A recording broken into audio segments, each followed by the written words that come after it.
Hello friends, आज आपण conductor, insulator आणि सेमीकंडक्टर ही बेसिक कन्सेप्ट बघणार आहोत. तर फर्स्ट ऑफ ऑल कंडक्टर म्हणजे काय हे बघूया आपण. कंडक्टरला मराठीमध्ये आपण वाहक असं म्हणतो. कंडक्ट म्हणजे घेऊन जाणारा. ओके, सो त्याची डेफिनेशन बघूया. The material which allow charge to flow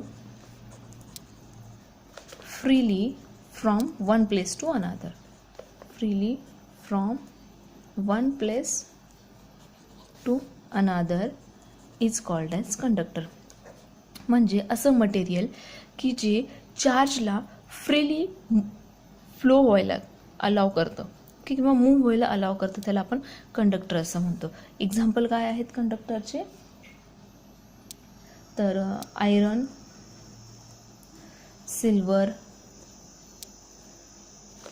copper, okay, mercury, aluminium असे एक्सेट्राचे एक्झाम्पल आहेत कंडक्टरचे. ओके, सो आता आपण एक डायग्राम बघू.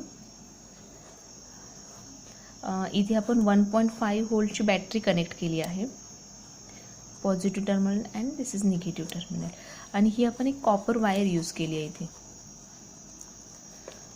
इथे आपण एक बल्ब अटॅच करतोय त्याला.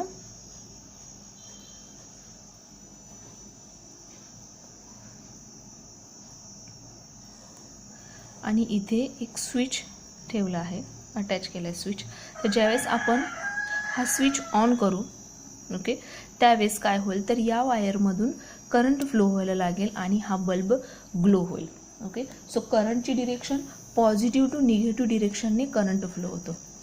Current flow from positive terminal to negative terminals. But जे इलेक्ट्रॉन्स असतात ते electron from negative to positive terminal ते मूव्ह होत राहतात. ओके, सो कॉपर वायर इथे काय काम केलं कॉपर वायरने, तर इलेक्ट्रिसिटी कंडक्ट करायचं काम सुरू केलं, कंडक्ट केली त्याने इलेक्ट्रिसिटी इथे.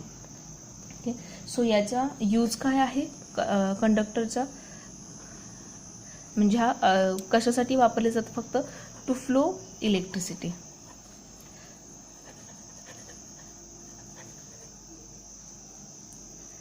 इलेक्ट्रिसिटी फ्लो करण्यासाठी याचा कंडक्टरचा यूज होतो. आता इथे आपण याचा बँड स्ट्रक्चर बघू. बँड स्ट्रक्चर, तर बँड स्ट्रक्चरमध्ये एक व्हॅलन्स बँड असतो आणि एक कंडक्शन बँड. इथे इलेक्ट्रॉन्स असतात अँड कंडक्शन बँड. पण कंडक्टरच्या बँड स्ट्रक्चरमध्ये एनर्जी बँड गॅप आहे तो ओव्हरलॅप झालेला असतो. त्याच्यामुळे ज्यावेळेस आपण याला एनर्जी प्रोव्हाइड करतो त्यावेळेस इझिली इलेक्ट्रॉन कंडक्शन बँडमध्ये मूव्ह होतात आणि इलेक्ट्रिसिटी फ्लो व्हायला मदत होते. ओके, सो आता आपण सेकंड बघू, इन्सुलेटर म्हणजे काय. इन्सुलेटर आता याच डेफिनेशनमध्ये बघू. The material which do not allow charge to flow freely from one place to another. म्हणजे असे मटेरियल की ते अलाव करत नाही चार्जला मूव्ह होण्यासाठी. म्हणजेच आपण हे इन्स्टेड ऑफ कॉपर वायर जर इथे आपण वूड ठेवला तर काय होईल, हा बल्ब ग्लो होणार नाही. म्हणजे वूड हा बॅड कंडक्टर ऑफ इलेक्ट्रिसिटी आहे, तो चार्ज मूव्ह होऊ देणार नाही, त्यांना अलाव करणार नाही मूव्ह व्हायला. म्हणजे insulator is a bad conductor of electricity.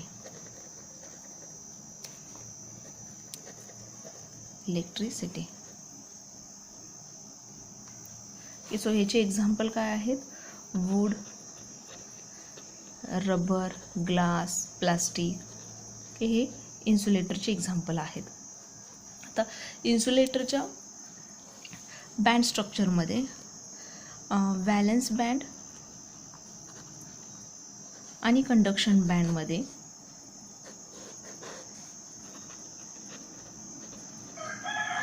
इथे जो आहे तो हा गॅप मोठा असतो, energy band gap.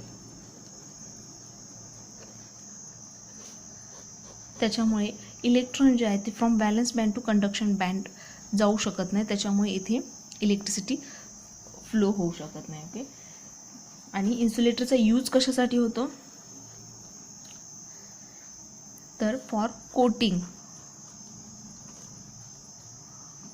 On a wire, म्हणजे जे आपण इथे वायर, आता इथे आपण कॉपर वायर यूज केली टू फ्लो इलेक्ट्रिसिटीसाठी, तर त्या कॉपर वायरच्या वरती एक कोटिंग असतं, तर ते कोटिंग ॲज अ इन्सुलेटरचं काम करतं. म्हणजे जे इलेक्ट्रिसिटी जी फ्लो होते त्याचा शॉक आपल्याला बाहेरच्या साईडला बसत नाही, जाणवत नाही, कारण त्याच्यावरती कोटिंग असतं. त्याच्यामुळे ते कोटिंगसाठी इन्सुलेटर यूज केला जातो. Okay, so third one, semiconductor.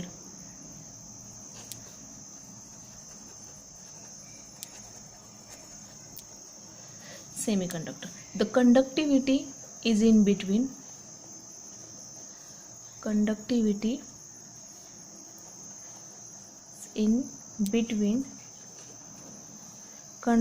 and insulator is called a semiconductor.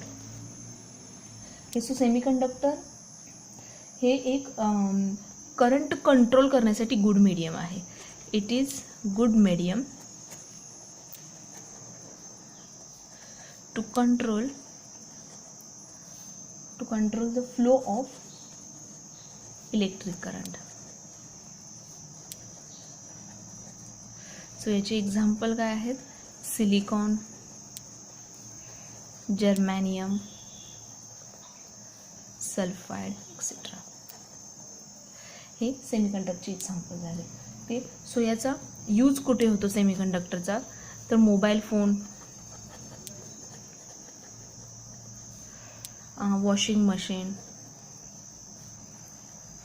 Refrigerator, smartphone अशा ठिकाणी सेमीकंडक्टरचा यूज केला जातो. तर सेमीकंडक्टरचं बँड स्ट्रक्चरमध्ये व्हॅलन्स बँड आणि कंडक्शन बँडमध्ये जो गॅप असतो, एनर्जी बँड गॅप, तो लेस असतो. लेस एनर्जी बँड गॅप असतो. त्यामुळे आपण ज्यावेळेस त्याला एनर्जी प्रोव्हाइड करतो त्यावेळेस व्हॅलन्स बँडमधले इलेक्ट्रॉन्स कंडक्शन बँडमध्ये इझिली मूव्ह होतात आणि त्याच्यामुळे इलेक्ट्रिसिटी फ्लो होते. ओके, सो आता सेमीकंडक्टर टेम्परेचरवरती कसे डिपेंड आहेत? तर जर टेम्परेचर इन्क्रीज झालं, टेम्परेचर इन्क्रीजेस सेमीकंडक्टर्स, तर conductivity also increases. Conductivity also increases, but at room temperature it act as a insulator. म्हणजे जशी त्याचं टेम्परेचर कमी होईल तसा तो इन्सुलेटर म्हणून ॲक्ट होतो आणि टेम्परेचर इन्क्रीज झालं तर त्याची कंडक्टिव्हिटीसुद्धा इन्क्रीज होते. ओके, बट इथे आपण कंडक्टरचं एक सेंटेन्स राहिलं, जर इथे टेम्परेचर इन्क्रीज झालं, temperature increase, then conductivity decrease होते, कंडक्टिव्हिटी डिक्रीजेस. ओके, म्हणजे त्याच्या अपोजिट आहे.